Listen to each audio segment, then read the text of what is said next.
Journey. Welcome, welcome, welcome to Walking the Path. I'm so glad to be walking the path with you. And I'm so glad to be here at Rythmia and to share with you a little bit about what's going on here. So today's topic is good medicine, buena medicina.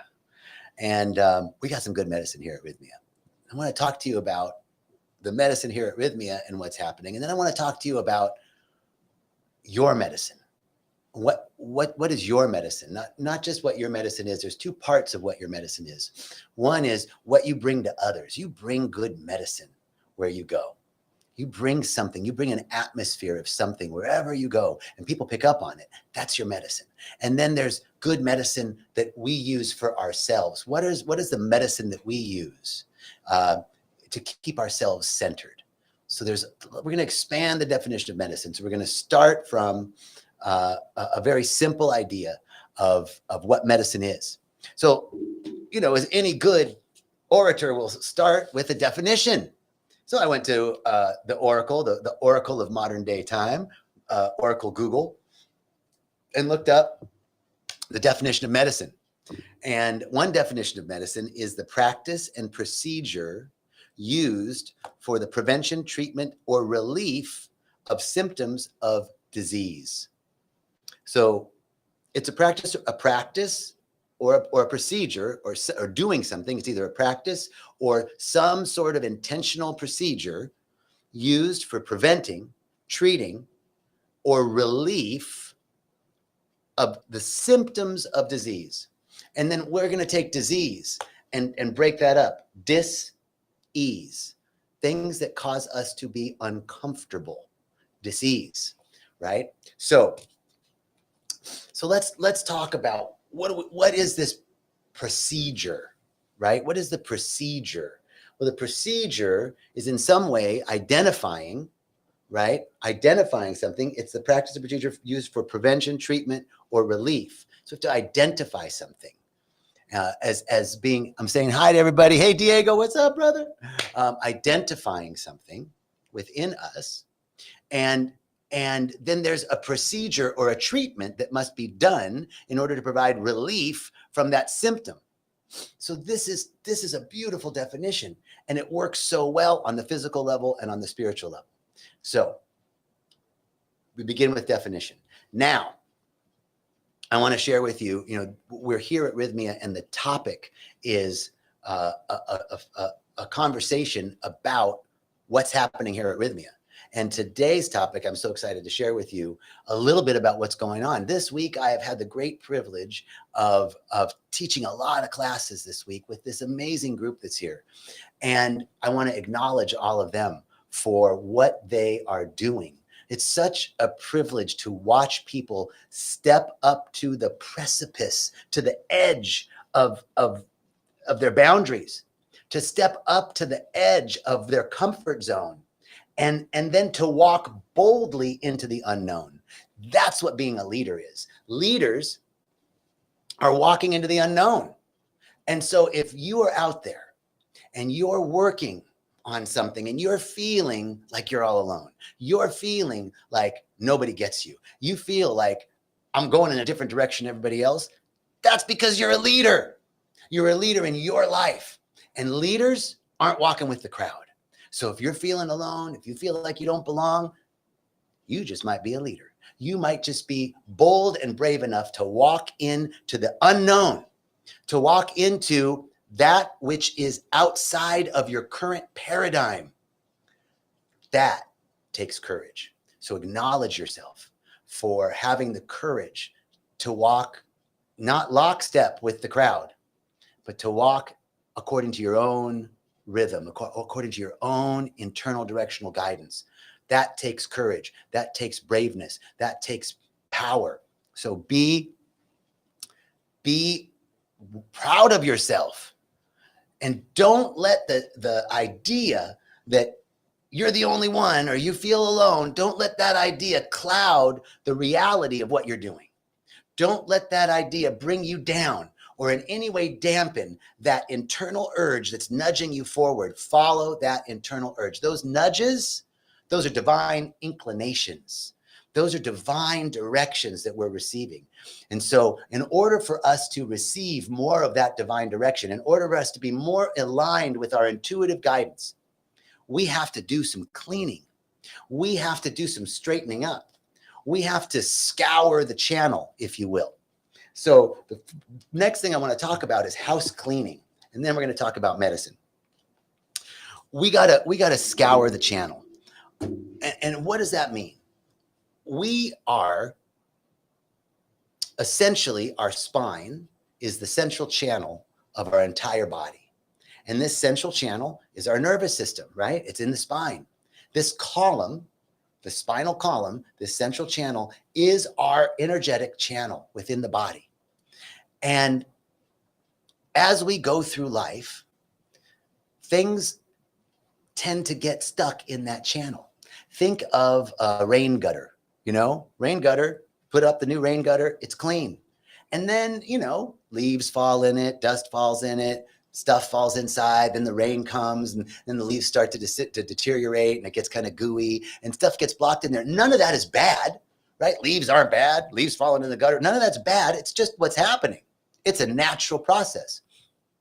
And then we have to go through and clean out that gutter to increase the flow. Because if there's too much stuff in the gutter, the flow of water isn't happening, isn't free, right? It's constricted in some way. This is a great example of who we are. We are this clear channel that comes into this world clear, free.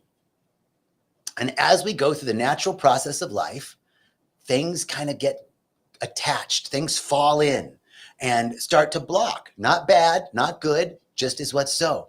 Think about a river. River has rocks in it, right? And if you have a channel with no rocks, the water's flowing freely. If you have a channel with a lot of boulders and rocks in it, what happens? The water hits it, there's some rapids, there's some disturbance in the river, and water goes around it. It may cause eddies, slow parts. It could cause rush parts that go really fast, right? Not bad, not good, just what's so. So those rocks in the river, those leaves and stuff in the gutter, those are the experiences of our life. And as we go through life and more rocks, more pebbles, more stones get put in that river, there's an obstruction. The flow is still happening. It just has to go around stuff. And then it gets parts where stuff gets stuck and parts where stuff speeds up. That's natural. Those rocks are what is called samskara. And the samskara are the occurrences in our life that present as blockages or obstructions that cause the flow to have some disturbance in it. Those are those original core woundings. Michael Singer has a great book out called Living the Life of Surrender. And his description of samskara is really great. He talks about a TV screen. Do you remember those original flat screen TVs, the original, like the first one, the plasma ones? Anybody old enough to remember those? Those original plasma TVs?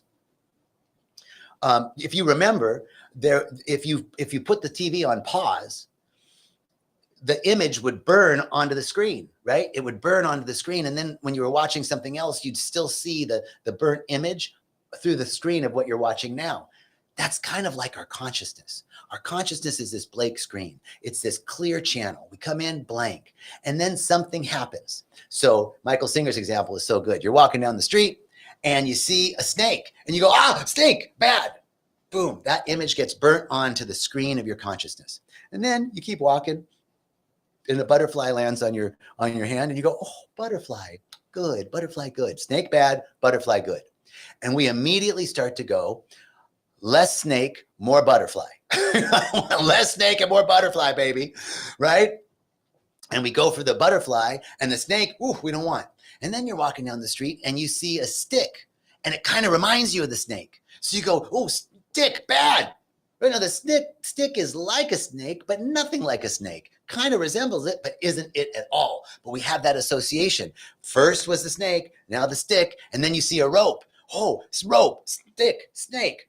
It's referring back to this original samskara. The original wounding then has similar situations that aren't really related, but get connected, and they build one on the other. These are the pebbles, the rocks, the boulders in our stream of consciousness. And so then you end up getting into life, and all of a sudden you feel, I'm stuck.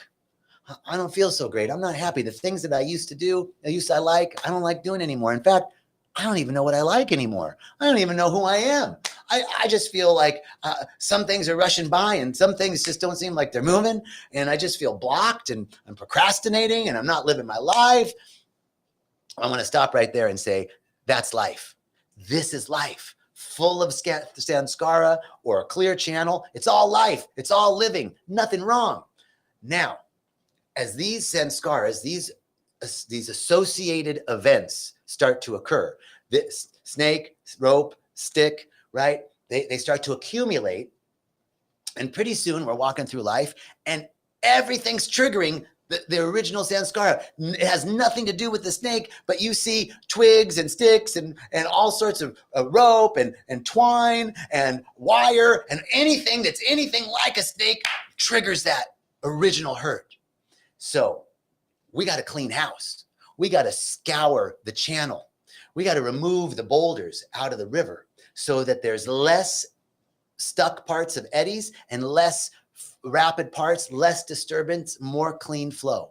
So how do we get rid or remove? Actually, let's not even say get rid. How do we dissolve those boulders? How do we dissolve those boulders? Well, it's naturally happening with the water, but that's slow. We might want to speed up the process. So you come to Rythmia. That's how you do some good medicine. That's one way, a real fast way of dissolving those boulders. We don't want to get rid of anything. We want to dissolve things because there's not one part of our experience, not one part of you, not one part of me, not one part of our lives that aren't perfect and that don't deserve to be loved. There's not one part of you that doesn't deserve to be loved. Those boulders that we want to get rid of and cut out, they just want to be loved in. They want to be dissolved back into the flow. So often we're wanting to get rid of all these parts of ourselves. And in fact, those parts that we don't like, the part that reacts, the part that's angry, the part that's sad, the part that's mad, the part that's depressed, the part that doesn't have boundaries, the part that says the wrong thing at the wrong time, all those parts, the parts that cause you to be embarrassed, those parts we want to get rid of, the parts that are addictive. I want to cut that out, get rid of it. And those parts just want to be loved. They want more love, not less. Those are parts of us. And as we reject those parts, we're rejecting ourselves. So how do we move through this process of accepting ourselves, loving ourselves, and gently dissolving the blockages that are causing eddies and rapids in our life? Good medicine. So plant medicine and breath work are two of the fastest ways to dissolve those samskaras. They work very powerfully because they help us get very quickly to that core wounding. Talk therapy is really good, but talk therapy takes you back from, okay, there's a piece of wire and the wire reminded you of this piece of twine and the twine reminded you of this rope and the rope reminded you of this stick and the stick reminded you of this snake. And that takes about 10 years, right, to get to the core wounding. Plant medicine and breath work have an incredibly rapid activity of helping to retrieve traumatic memory and restore them in an affirmative way, to actually dissolve those samskaras and make them our benefits. The rocks that are causing the obstruction in the river then become the stones that increase the flow on the side. Right? They become the banks of the river. We can actually move those into the banks of the river so that the flow, but they're a part of us still. We don't have to get rid of them. The things that were blocking us become our allies. The things that were causing obstructions become the support that reinforces the flow of water, the flow of energy, the flow of consciousness, the stream of consciousness within us. So I want to share with you, I had a wonderful, wonderful experience here at Rythmia on Tuesday night. You know, we're so fortunate that part of our job is we get to drink medicine. That's an amazing thing. I had such a tremendous experience, and it reminded me of how special Rythmia is and what happens here every week. It was just a regular Tuesday night at Rythmia, Everybody was just doing the job. The musicians were doing their job. The guardians were doing their job. The shaman was doing his job. The medicine was doing its job. Everybody was just doing its job. Just another Tuesday night at Rythmia. And what was happening? Miracles. People finding something true about themselves. People seeing the thing that has been blocking them from their freedom and returning to a state of wholeness, and then forgiving themselves and others and healing their hearts. This is the regular activity at Rythmia. I'm looking at a couple of the comments. Amy says plant medicine at Rythmia is nothing short of miraculous. Indeed, indeed, indeed. So I went in to ceremony Tuesday night, and was just so amazed at the profound experience that I had in releasing those things that were causing me to, that were keeping me from a fuller expression of more freedom in my life. A fuller expression. And what is freedom? Freedom to be me. Freedom to be me without hiding behind anything. Freedom to be my authentic self without having to protect anything. This is a continuous process. I was able to unearth some old stories, those early sanskaras that were causing things in my current life. One of the things that I just was able to determine or see in the medicine on Tuesday was an old story that I had. It comes from being the last of 6 kids. And I was the last of 6 kids.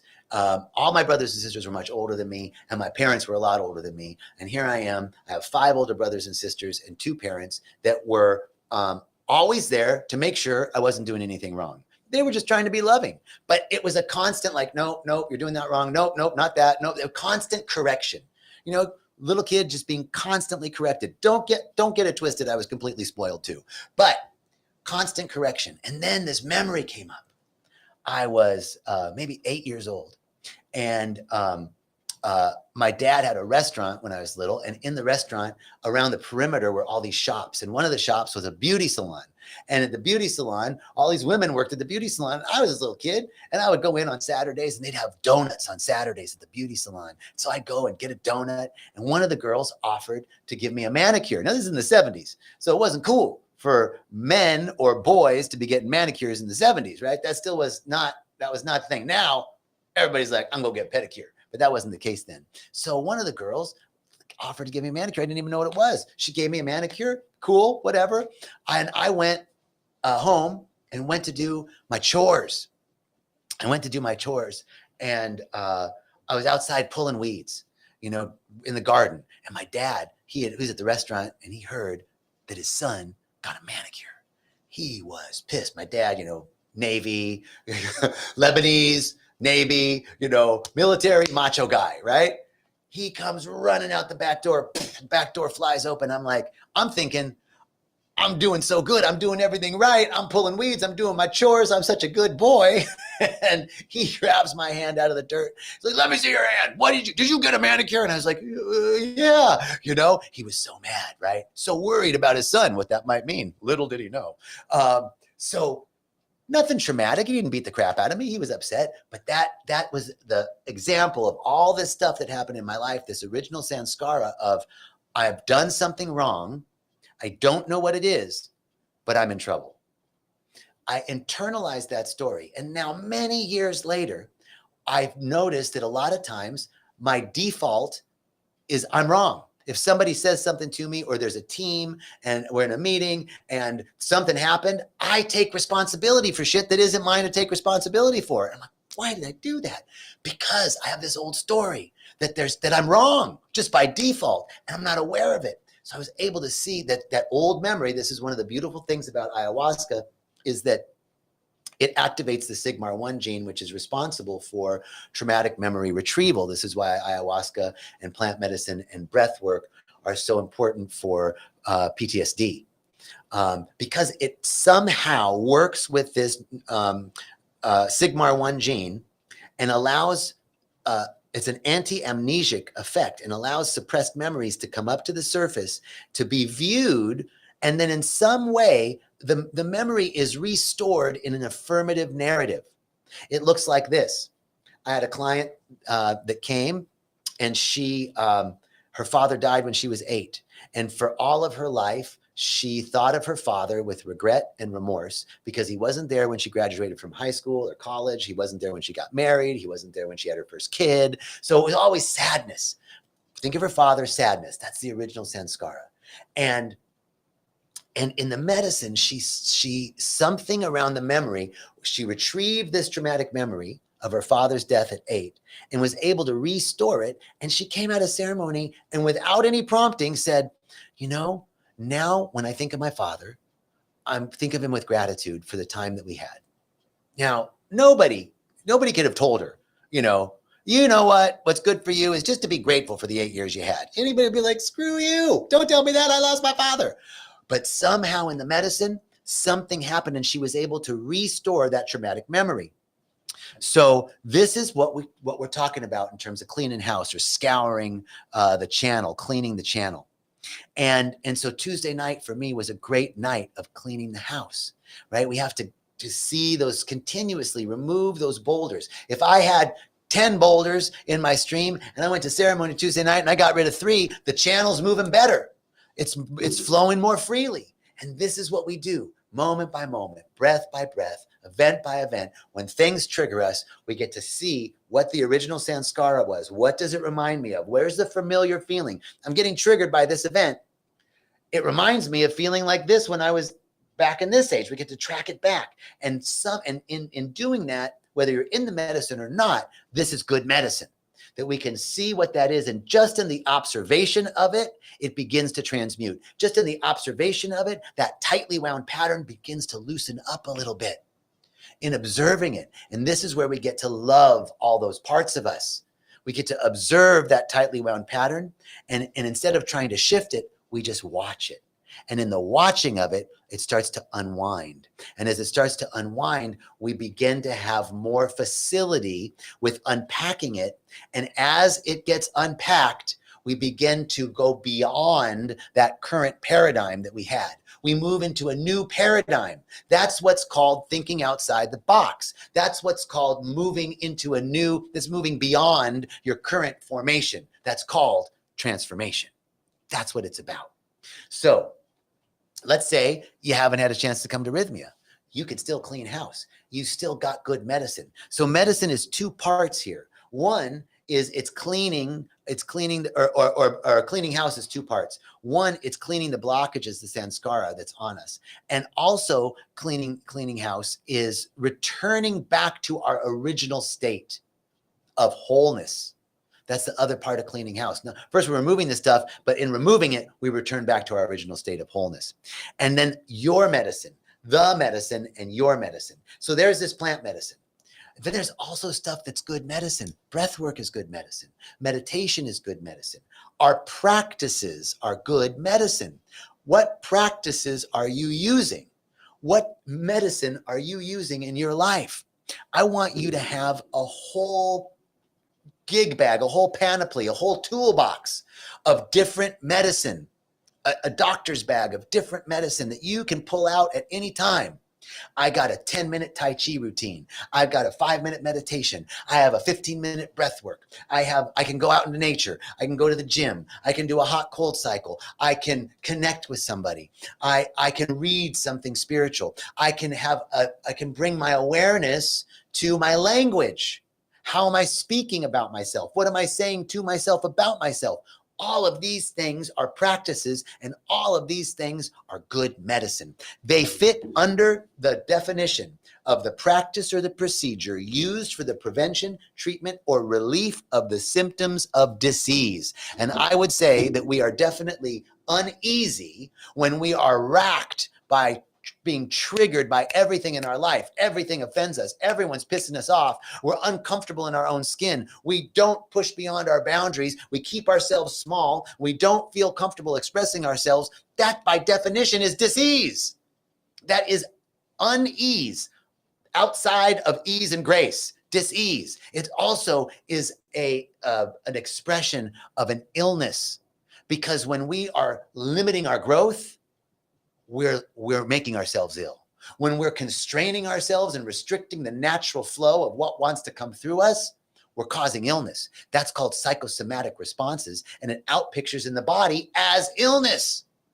These sanskaras, these limitations, these blockages that we are the ones that are keeping those things in active place actually not only cause discomfort on the spiritual plane, on the mental plane, and on the emotional plane, but they cause dis-ease in the body. So this spiritual house cleaning, this spiritual scouring the channel, through our practices, through using our medicine, these are the tools that we use for cleaning. They're the tools that we use. When you go into ceremony, they have tools, shandur, feathers, waira, all sorts of different tools that they use in order to clean the spiritual body. And we have tools that we can use to clean the spiritual body. Prayer, affirmation and denial. We have to affirm something and we have to deny. Denial eliminates the negative thought pattern from our awareness, and affirmation replaces that with an affirmative thought pattern. So affirmation and denial. I love this one for debt. Here's an example of affirmation and denial. If somebody owes you money or you owe somebody money, say this, and you got to work with this. You got to work with this every day, and you got to feel it. I mean, feel like it's already happened. I'm working with it myself. So you say, I deny debt. There's the denial. I deny debt. There is no debt in the divine mind. There's no debt in God. So I deny debt. There is no debt in the divine mind. No man or institution owes me anything. This is if somebody owes you money and you want to get that money back and you keep calling them and they're not paying you back. Don't call them anymore. You just go to affirmation and denial. I deny debt.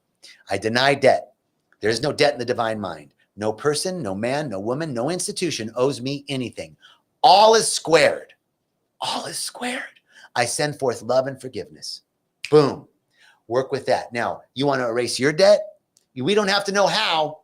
Get rid of figuring out the how. Let the how be the wow, as my good friend, practitioner Joe Aragazi says. Let the how be the wow. And so I want to get rid of my debt. Yeah, we got to do some stuff, maybe like start making payments and figure out that, but even outside of that, because that's slow, we're gonna erase that debt magically. We're gonna say, I deny debt. There is no debt in the divine mind. I owe no man, woman, or institution anything. All my obligations are wiped out with ease and grace in a magical way. All is squared. I send forth love and forgiveness.